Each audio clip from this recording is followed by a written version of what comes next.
కంకిపాడులో AP government జనవరి 1 నుంచి అభివృద్ధి కార్యక్రమాలు చేద్దామని చెప్పి అనుకుంటుంది. సో పవన్ కళ్యాణ్ గారు కూడా రీసెంట్గా ఇక్కడ సభ పెట్టారు. ఏంటి సార్ దాని తర్వాత పరిణామాలు ఎలా మారుతున్నాయి ఇక్కడ?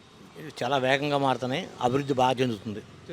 సో ఇక్కడ రోడ్ ఇష్యూస్ ప్రధానంగా చెప్తున్నారు. సో ఈ రోడ్డు డెవలప్మెంట్ అనేది గొడవరు మీదుగా రుజువురు దాకా రోడ్డు వేస్తామంటున్నారు. ఇదివరకు చాలా ఎక్కువసేపు పట్టేది, ఇప్పుడు ఎలా మారబోతుందండి? గతంలో రోడ్డు అసలు మనుషులు తిరగడానికి చాలా ఇబ్బంది పడేవాళ్ళు.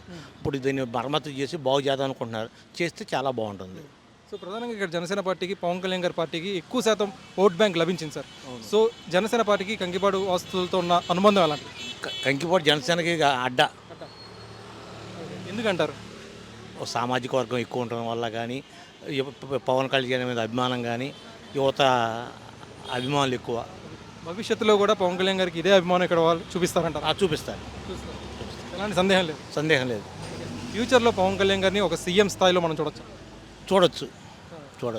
ఏ కారణాల వల్ల అంటారు? రాజకీయ అనుభవాలు పెరుగుతున్నాయి. మంచి పవన్ కళ్యాణ్ అంటేనే ఒక బ్రాండ్.